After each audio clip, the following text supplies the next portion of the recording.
Bonjour à tous, c'est Jean-Luc Haut sur sa chaîne YouTube.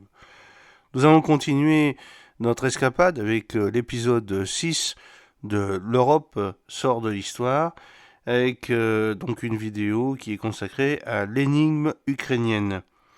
Cette vidéo n'a pas pour objet de retracer l'histoire de l'Ukraine, ni de proposer une description complète du pays à une date quelconque, mais de répondre à une question: comment une société dont tout le monde percevait qu'elle était en décomposition a-t-elle pu si bien résister à l'offensive militaire russe? Commençons par évaluer les événements à leur titre juste d'échelle. Sous le choc, les commentateurs qui tournaient en boucle sur les plateaux de télévision s'obstinaient à évoquer une guerre de haute intensité. Lorsque tout sera fini, les morts, sans aucun doute, ne compteront pas centaines par centaines de milliers. Mais une telle mortalité ne définirait en fait qu'une guerre de moyenne intensité si on la compare à celle qu'a connue l'Europe. Quand on dénombre des pertes militaires et civiles de la Première et de la Seconde Guerre mondiale, l'unité de compte est le million d'hommes. À cette échelle, les pertes ukrainiennes ne représentent qu'un dixième de celles de ces guerres de réelle haute intensité. Rappelons de nouveau que les Russes ne sont entrés en Ukraine qu'avec au plus 120 000 hommes. N'en demeure pas moins qu'ils n'attendaient très probablement soit à une reddition, soit à l'effondrement du régime ukrainien, et certainement pas une résistance au premier choc, suivi d'une volonté de reconquérir les territoires perdus du sud et de l'est, non pas simplement occupés par l'armée russe, mais peuplés soit de Russes, Donbass et Crimée, soit en majorité de russophones, l'oblast de Kherson et de Zaporizhzhia principalement. Les Américains eux-mêmes furent surpris par la résistance de l'Ukraine.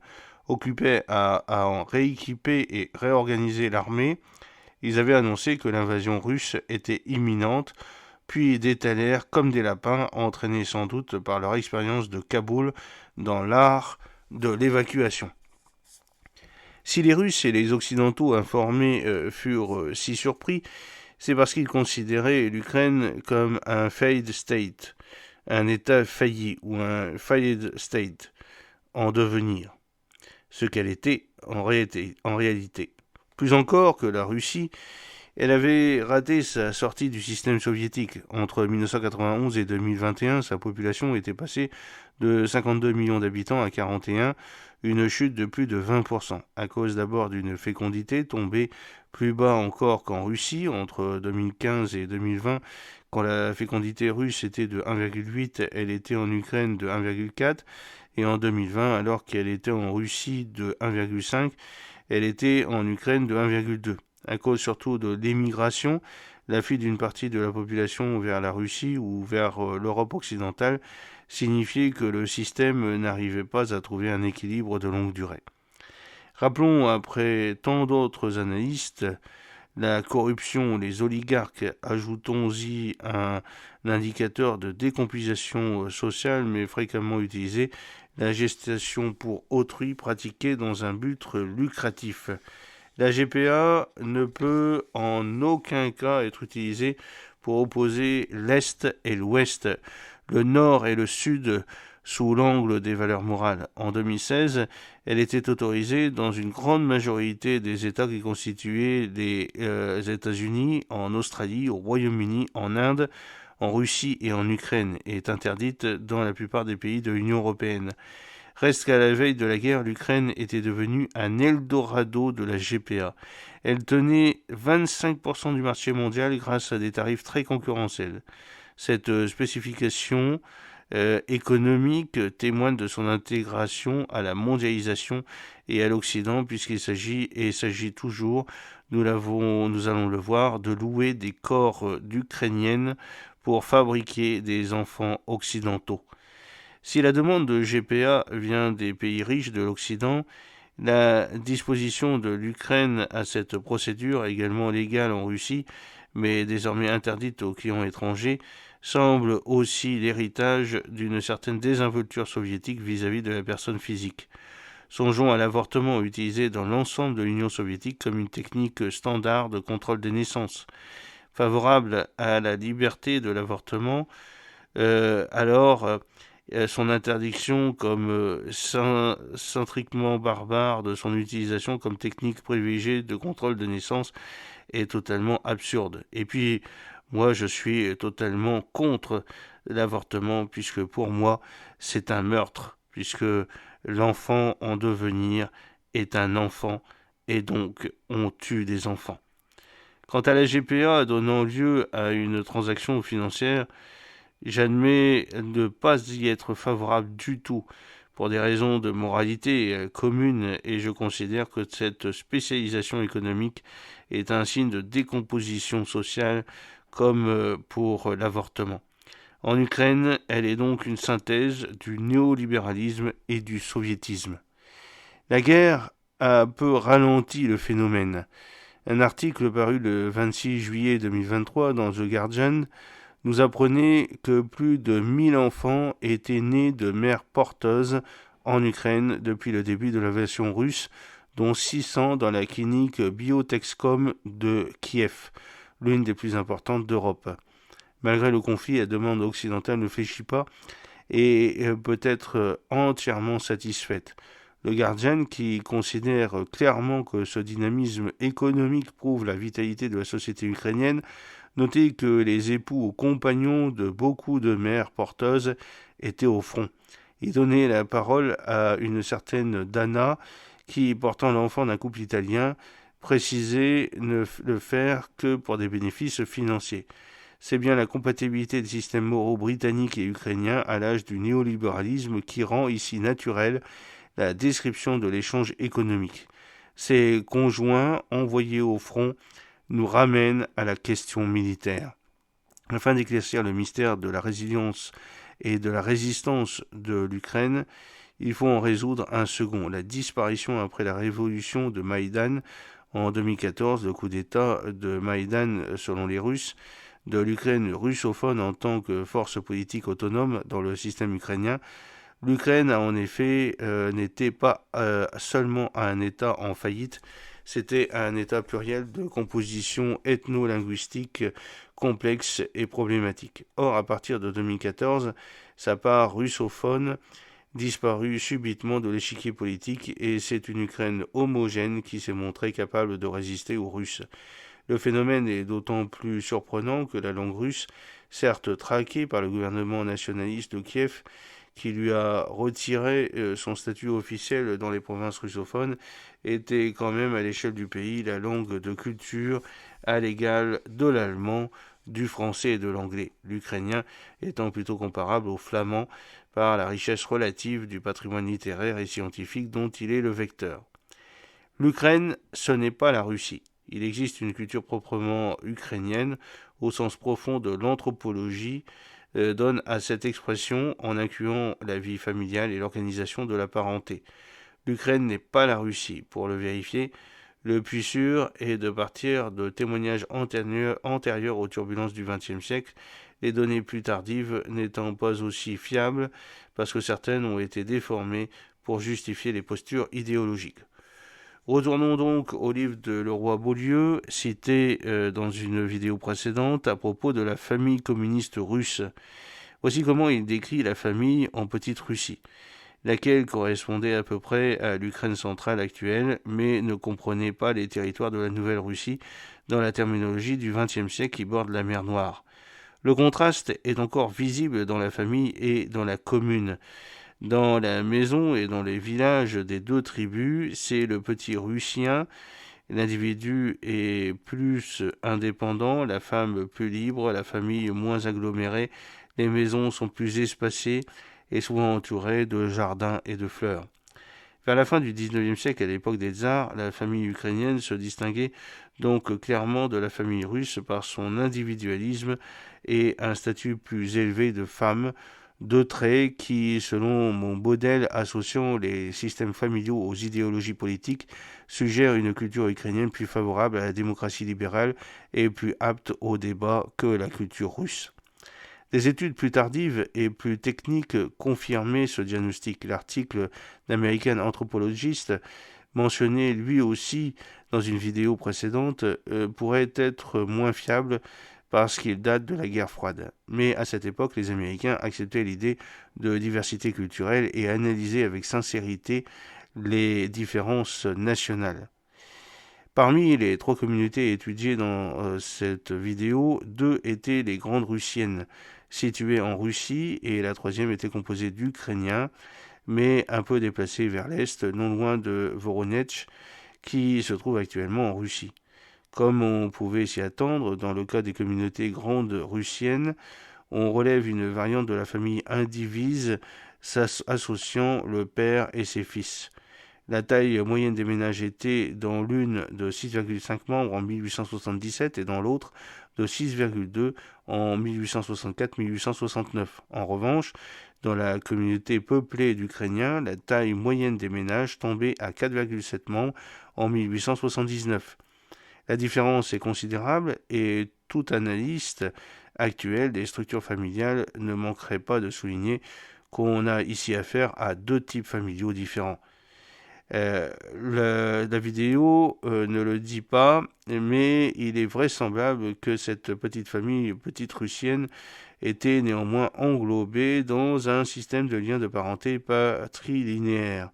Les associations entre hommes en dehors du ménage devaient avoir leur importance. C'est ce que suggère le mode de dénomination qui, en ukrainien, est le même qu'en russe et précise le prénom du père, X fils de Y, puis le nom de famille, bien entendu. En Russie, comme on l'a vu, Vladimir Vladimirovitch Poutine, en Ukraine, Ihor Volodymyrovitch Klimenko, au moment où j'écris ministre de l'Intérieur, né à Kiev. Qu'en est-il dans l'époque la plus récente? Les travaux fiables sont faux. Eh bien oui, parce qu'ils font défaut. L'anthropologie de l'ère soviétique ne s'intéressait pas beaucoup à ces questions, et surtout la pratique de l'appartement communautaire rendait l'analyse des ménages assez difficile en milieu urbain. Nous devons pourtant savoir si le système familial nucléaire ukrainien est pleinement dégagé de la parenté comme le sont les systèmes nucléaires français ou anglais. Dans ce cas, il appartiendrait clairement à l'Occident, mais s'il s'agit d'un système nucléaire inséré dans un système de parenté patrilinéaire, il se rapprocherait du système familial de la steppe tel qu'il a pu exister entre les époques humiques et mongoles. C'est une question à laquelle je n'ai pas de réponse sûre. Il n'est pas impossible qu'en Petite Russie, aujourd'hui, le système soit vraiment nucléaire, même si la persistance du mode de dénomination qui précise le nom du père jette le doute sur ce point. Dans les régions du sud de l'Ukraine, correspondant aux anciens territoires cosaques, en revanche, un système de type mongol doit prédominer. On dit souvent que les Cosaques ont été à l'origine du premier État ukrainien. Or, Cosaque, c'est Kazakh, c'est le monde de la steppe. Mon attention a été attirée sur cette question par les reportages parus récemment dans la presse anglaise. Leur but était clairement de susciter chez nous une émotion bienveillante en décrivant des pères qui allaient rejoindre leurs fils dans leur unité militaire ou des frères qui combattaient ensemble, 2 combinaisons typiques d'un système patrilinéaire souple. Un autre élément suggère que la culture ukrainienne reste patrilinéaire. L'exode ultra-genré, comme on dit aujourd'hui en Occident, des populations, tous les hommes devant aller au front et les femmes, ou beaucoup d'entre elles, tout au moins, devant partir à l'étranger. Ce tri effectué selon le sexe, avec une telle netteté et un tel esprit de décision, dénote une culture patrilinéaire fonctionnant à plein régime. Mais disons-le, une culture patrilinéaire souple, nucléaire et plus propice à la démocratie libérale que le système communautaire compact russe, une culture patrilinéaire de type mongol. Aucune ironie dans cette désignation, la Mongolie actuelle, à part la définition héritée du système familial mongol, elle est l'une des rares authentiques démocraties dans l'espace post-soviétique. Un mystère dans la science politique contemporaine, mais que mon modèle associe à famille et idéologie qui permet de percer. Enfin, un dernier symptôme d'une culture patrilinéaire, l'homophobie, presque aussi forte en Ukraine qu'en Russie, bien que les dirigeants actuels tentent de l'effacer par des lois inspirées de la doctrine LGBT pour accélérer l'intégration de l'Ukraine à l'Occident, évidemment, puisque l'Union européenne impose ses lois pour pouvoir s'intégrer à l'intérieur. Ce qui est pour moi complètement incroyable et stupide. Alors c'est un sentiment national ancien, pour appréhender la vérité nationale d'aujourd'hui. Mieux vaut à nouveau remonter à l'époque pré-soviétique, touchant le temporellement politique de l'Ukraine. Nous avons la chance de disposer des résultats des élections de novembre 1917 à l'Assemblée constituante. Ce fut l'unique fois où les habitants de l'Empire purent s'exprimer librement avant la fin du communisme, car en janvier 1918, les bolcheviks, mécontents d'y être minoritaires, dissolurent cette assemblée. Dans Russia Goes aux Polls, Olivier Radley, qui a analysé le résultat de ces élections en descendant au niveau des oblasts, la distribution géographique indique que le parti bolchevique était particulièrement puissant dans la Russie du Nord-Ouest, épicentre de la famille communautaire. En Ukraine existaient en 1917 des partis ukrainiens qui n'étaient pas forcément contre-révolutionnaires. Par exemple, les socialistes révolutionnaires distinguent des socialistes révolutionnaires russes. Le score total des partis complètement ukrainiens est éloquent. Dans la partie de Kiev, 77%, en Podolie, 79%, en Volonie, 70%, dans la province de Podlava, 66%, dans la province de Tchernigov, 51%. Mais dans les régions qui demeuraient en majorité russophones à la veille de Maïdan, le score des partis spécifiquement ukrainiens était moins élevé. Dans la province d'Ekaterinivka, qui est la ville nommée plus tard Dniepropetrovsk et actuellement Dnipro, on tombe à 46%. Dans la province de Kherson, 10%. Dans la province de Tauride, qui correspond à la péninsule de Crimée ou à la zone continentale située au nord, juste au nord, à 10% aussi. Dans la province de Kharkiv, on descend à 0,3%. Ces chiffres sont ceux des partis ukrainiens qui représentent seuls devant les corps électoraux. Ils ne tiennent pas compte des partis ukrainiens associés à des partis russes sur des listes communes. Nous vérifions donc dès les élections de 1917 simultanément l'existence d'une spécificité ukrainienne, petite russienne, et d'une spécificité secondaire en Nouvelle-Russie. Dans le centre du pays, les scores supérieurs à 70% des partis ukrainiens ne laissent aucun doute sur l'existence d'une identité ukrainienne dès la résolution de 1917. Mais à l'époque, se sentir ukrainien n'était pas, selon Radley, être anti-russe. L'existence de listes communes indique qu'il y a un siècle de coexistence pacifique était possible. Alors c'est un pays martyr puis privilégié. Ces données concernent l'Ukraine au sortir du tsarisme. Or, comme toutes les autres composantes de la sphère soviétique, l'Ukraine a ensuite subi des bouleversements d'une ampleur difficilement concevable. La violence de son évolution économique entre 1917 et 1960 n'est guère comparable qu'à celle des îles britanniques entre 1780 et 1850, devant la révolution industrielle. Ce ne peut être qu'un hasard si les deux grandes famines de l'histoire européenne récente, entre 1842 et 1845 en Irlande, entre 1931 et 1933 en Ukraine, se sont produites respectivement au Royaume-Uni et en Union soviétique, deux sphères d'expérimentation sociale radicale.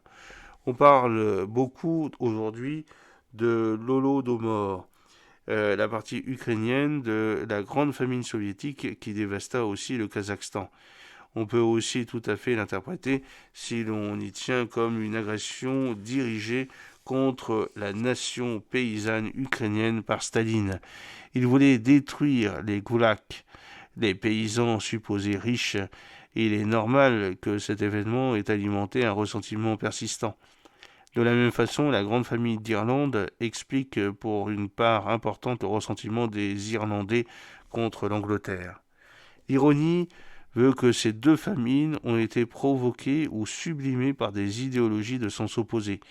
Un collectivisme d'État délirant dans le cas de l'Ukraine, un libéralisme moralisateur qui refusait que l'État intervienne dans le cas de l'Irlande.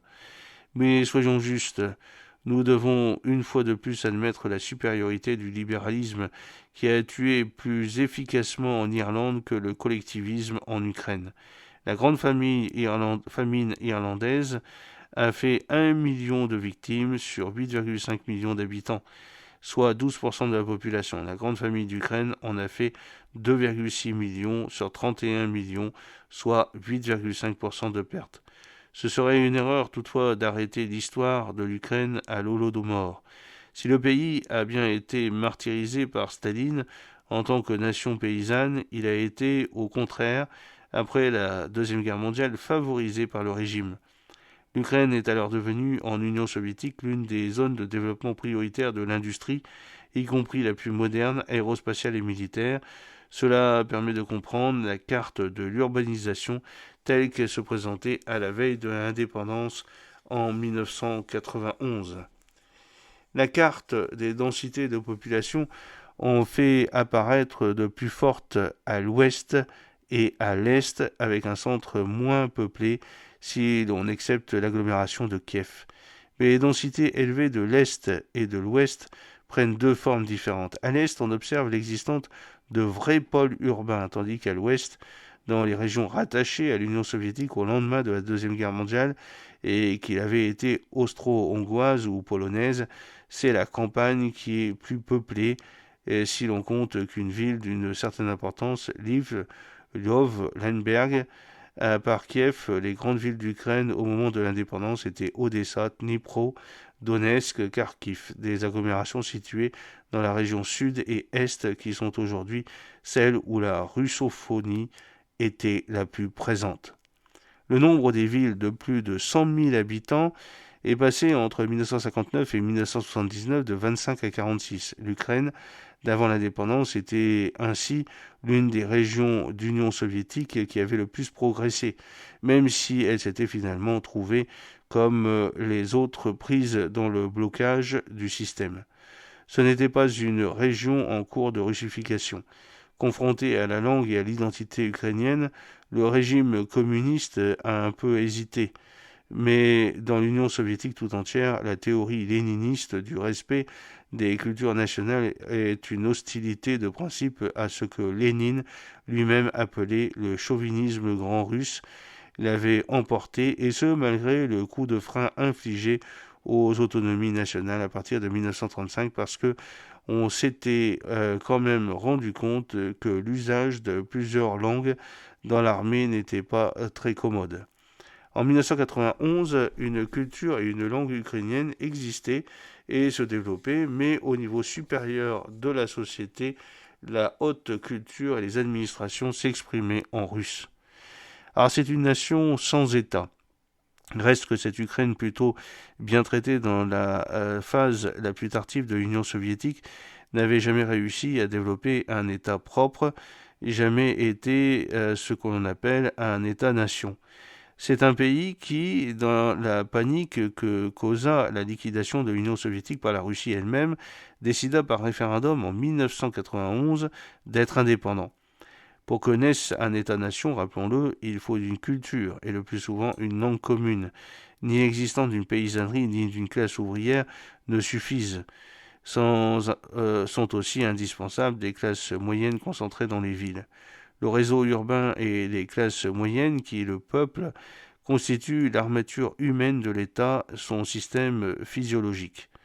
Car l'État ne saurait être seulement un concept, une idée, ou même un organigramme. Il l'est absolument, mais c'est aussi un ensemble d'individus réels dotés de compétences dont les plus organisés résident dans les villes et forment cette fraction des classes moyennes qu'anime un certain degré de conscience collective.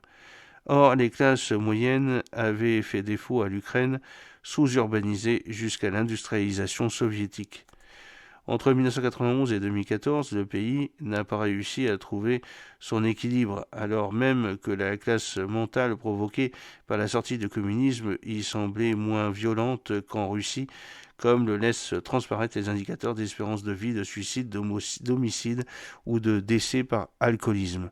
Le taux d'homicide, par exemple, n'y passa entre 1990 et 1996 que de 7 à 15 pour 100 000 habitants, tandis qu'il s'éleva de 14 à 34 entre 1990 et 1995 en Russie.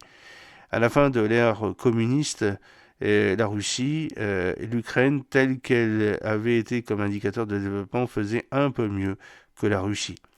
Nettement plus brutale que celle de l'Europe centrale, la culture ukrainienne l'était donc au moment de la désintégration de l'Union soviétique, nettement moins celle que celle de la Russie. On ne peut toutefois attribuer cet écart à la famille nucléaire, puisque la Biélorussie, pôle absolu en Europe de communisme familial, était encore moins violente que l'Ukraine. Lorsque commença la crise de sortie du communisme, le taux d'homicide ukrainien était de 2,5 fois moins élevé que celui de la Russie, mais celui de la Biélorussie l'était 3 fois moins. La diversité régionale des taux d'homicide en Russie suggère que l'hétérogénéité ethnique y joua un rôle important. À l'échelle de l'ancienne Russie des tsars, Biélorussie et Ukraine n'étaient au fond que des provinces, des espaces simples, et ce malgré les différences entre Ukrainiens et russophones en Ukraine, région au fond plus homogène culturellement que ne l'est l'Est de la Russie multiethnique actuelle, où la Russie, où les Russes proprement dit, ne forment que 80% de la population. Alors, pourquoi une démocratie libérale ne s'est-elle pas développée dans une Ukraine un peu plus paisible et avancée que la Russie, où la tradition familiale était donc pourtant favorable ? Je ne tenterai pas ici d'élaborer une théorie générale de l'émergence de l'État selon le type familial, et je me contenterai de constater que ni en Ukraine ni ailleurs, un fonds familial nucléaire, s'il favorise effectivement le pluralisme, n'induit à lui seul l'avènement d'un État, et encore moins d'un État libéral et démocratique. La gestation d'un État est un processus long et complexe. J'aurais tendance à penser qu'aucun État ne peut naître libéral et démocratique, que toujours une phase autoritaire, monarchie, tyrannie, précède sa prise de contrôle par le peuple. C'est ainsi que les choses se sont passées à Athènes, en Angleterre et en France. Comme l'Ukraine, avec ses classes moyennes faibles et immatures, russophones dans leur partie la plus élevée, aurait-elle pu raisonnablement, en l'absence de tradition étatique, se transformer en une démocratie libérale ukrainienne entre 1994 et 2014 ? Dans un tel contexte, le tempérament individualiste associé à la famille nucléaire ne pouvait guère produire que de l'anarchie, ce qui advint. J'espère que cette petite vidéo vous a plu. N'oubliez pas de cliquer sur le pouce pour la promouvoir, de vous abonner si ce n'est pas encore fait et de partager cette vidéo sur vos réseaux sociaux. À très bientôt, fidèlement, Jean-Luc O.